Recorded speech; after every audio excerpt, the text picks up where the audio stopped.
And I'm joined here on set now by international affairs editor Kethevane Gorjestani. Kethevane, how significant do you think these changes are? I mean, are we really seeing here some kind of turning point?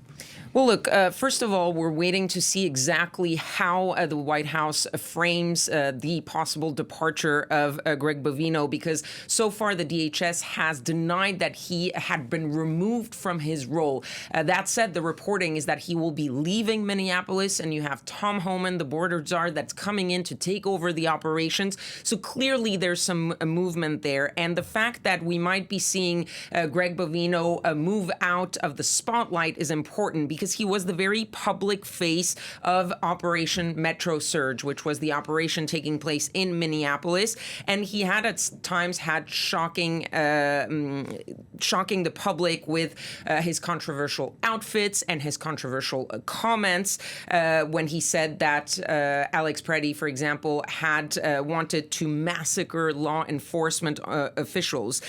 Now, you have to combine this with also the conciliatory tone, the change of tone between Donald Trump and the Democratic officials, the governor, Tim Walz, as well as the mayor of Minneapolis, Jacob Frey, and the possibility now that we could see at least some federal forces be removed from Minneapolis. And the final point of that sort of turn, it seems, is the White House trying to distance itself from DHS Secretary Kristi Noem and from Stephen Miller and some of the comments that they made after the death of Alex Pretti when they called him a domestic terrorist and said that he was to blame for attacking law enforcement officials. Yesterday, the press secretary at the briefing was asked if Donald Trump agreed with Kristi Noem, with Stephen Miller, when he was using those terms to characterize Pretti, and she said that she had never heard the U.S. president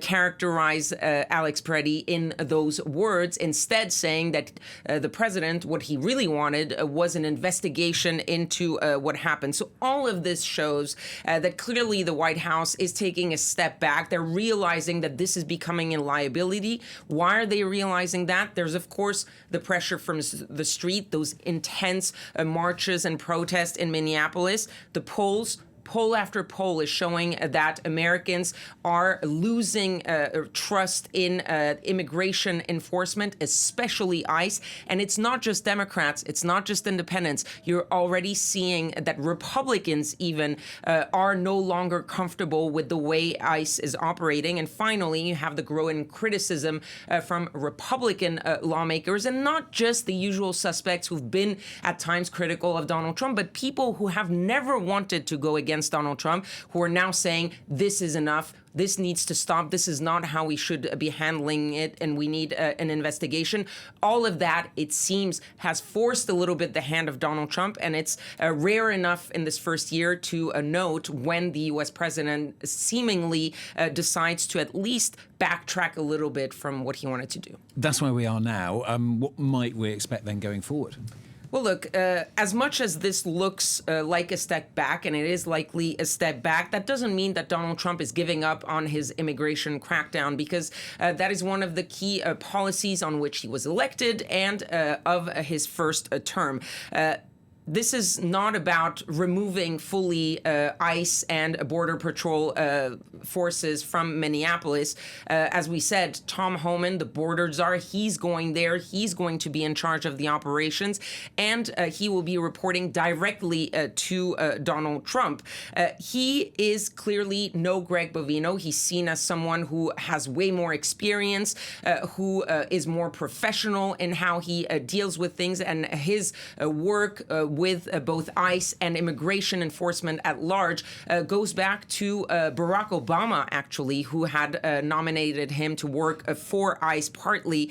But he is no angel when it comes to immigration crackdown, and he is very much likely to enforce what Donald Trump wants to do. And Donald Trump himself has not shown any signs or any intention of backing down on the broader immigration crackdown in the United States. Maybe they're going to change a little bit the tactics, but they're not backing down on the idea idea of removing undocumented immigrants from the United States. Caroline Leavitt said just that yesterday, saying hundreds of thousands of the worst illegal aliens are left to deport. So that is likely going to go forward. The question is, what tactics will be used? Will they have learned from what happened in Minneapolis and elsewhere? The other question is, what form of accountability are we going to see for the people who were involved? So far, as I said earlier, there's no sign that Bovino was actually fired. He might be moved to another place. The question is, will there be any accountability for him, for the DHS Secretary, Kristi Noem? And even the big question, of course, those officers who were involved in Alex Pretti's killing, will they be prosecuted? Will they be convicted? What will happen there? So far, everyone's focused on removing those federal forces from Minneapolis, but going forward, there will likely have to be an investigation, which is what everyone now is calling for, and then see where that takes us. All to follow